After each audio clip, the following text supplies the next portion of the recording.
The somatopod eyes are very compound, which again means that they have this multiple ommatidium.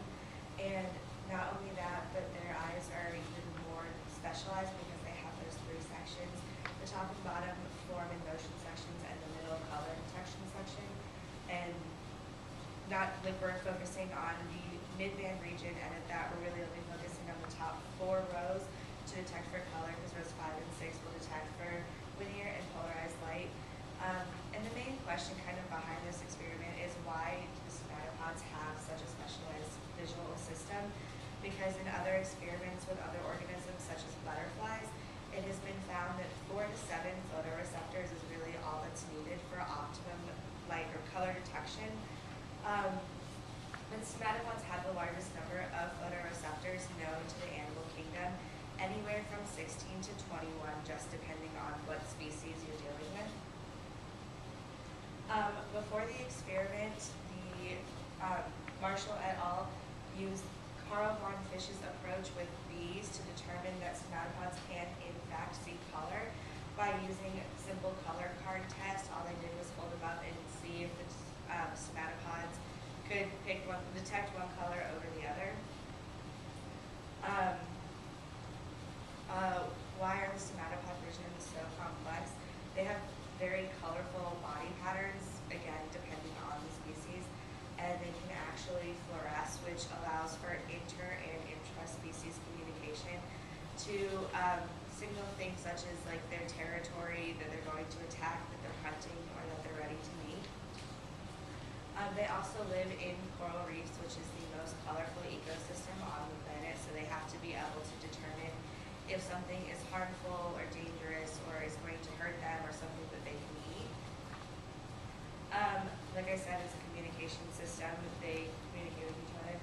And then Osorio et al. Also said that it's used to make very quick and very accurate judgments of color, which is beneficial to the somatopods because they hunt very, very rapidly with their clubs, and they don't have the time it takes to completely process it. They just need to go for it. And because of this, it can be assumed that their color vision system is very, very, very fine-tuned. The paper actually had 2 hypotheses for how exactly the mantis shrimp detect color. The first one is that they had multiple dichromatic processing, which means that like the colors are detected over a holistic spectrum. And the second hypothesis is that they did the binning of colors into 12 separate channels without any in-between comparisons, which means each color was detected over a very small, almost mini spectrum as opposed to over the holistic spectrum. There is a figure later on in the PowerPoint that better explains the 2 hypotheses. This experiment was performed with the species H. terspinosa. Again, you can see the 3 sections of the eye, the midband region that we're focusing, and then the CB that's marked right here is the first 4 bands, which has the photoreceptors to detect color. And because it's very hard for us to perform an experiment detecting polarized light, we're only focusing on rows 1 through 4. Here is a graph of the 300 to 700 nanometer wavelength spectrum that can be detected by the somatopods. And this spectral sensitivity curve was obtained through intracellular electrophysiological recordings. It was normalized to 100%, which means each of these peaks can be perfectly detected at that wavelength. And then there's 11 different colors that are displayed here, and each of these are indicated by which cell or which pigment can detect it. In the experiment, how they decided which hypothesis would be proven, they decided the criteria to disprove the hypothesis. So if hypothesis 1 was disproven, then they would compare the R1 and the R7 tiers, which are just 2 different tiers of pigments located within the eye. It would yield a set of highly tuned dichromatic mechanisms and separate the spectrum into 4 bins, which means that it's not a holistic spectrum approach. There's individual miniature spectrums within it that the eye is detecting, and there's no overlapping. If hypothesis 2 was to be disproved, information patterns of excitation over the entire spectrum, which means when they did the experiment that any wavelength that they were to throw at the somatopod would be able to recognize as a color. Here's a figure that I mentioned earlier. Section B demonstrates bidding, which is this color would only be able to be detected right here, and if you were to test this wavelength right here, the somatopod would actually not see a color, it wouldn't exist to them.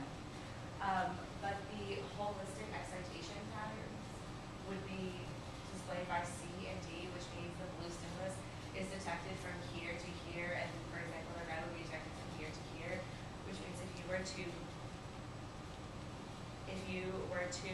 test all wavelengths within the spectrum at any given wavelength, there would be a detectable color, whereas again, as I said, like right here, there would be nothing.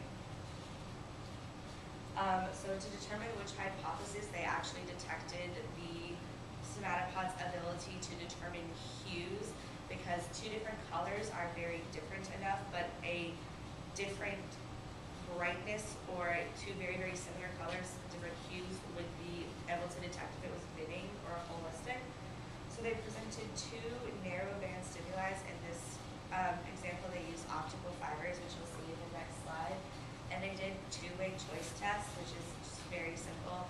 They trained the stomatopods to recognize one wavelength and receive food if picking that one wavelength, and it was determined that they picked the wavelength when they either hit the optical nerve or they reached out for it. And they picked the right one, they got food. If they picked the wrong one, they didn't. And there was two choices. So here's a picture of how it was done. The somatopod was placed in a container so it couldn't move.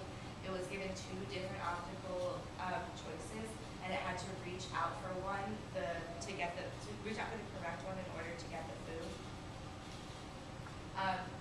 Here's the two graphs of kind of what they found in this experiment. In graph A, the trained wavelength right here is a low wavelength, about 475 nanometers. What's displayed by this point right here is they gave a second choice that was 12 nanometers higher than the trained one, and it had about a 51 to 52% success rate. When they increased the difference to 25 nanometers, the success rate went up to about 68, 69%. When they increased the difference to 50 nanometers, it was about 75%, and then this was about 80% when they increased it to 100 nanometers. So the more you increase the difference, the better they are at detecting it. Graph C displays the same thing, but instead of doing a low wavelength like they did over here, the trained wavelength was a high one, about 575 nanometers. When the second choice was at 12 nanometers less, the success rate was about 45%, and then again, as the difference kept increasing, the success rate kept increasing. However, when the one that they were supposed to be choosing was lower, they had a higher success rate as it increased, whereas here, after about 50 nanometers difference, it kind of levels off to 100. So they have more success determining the lower wavelength.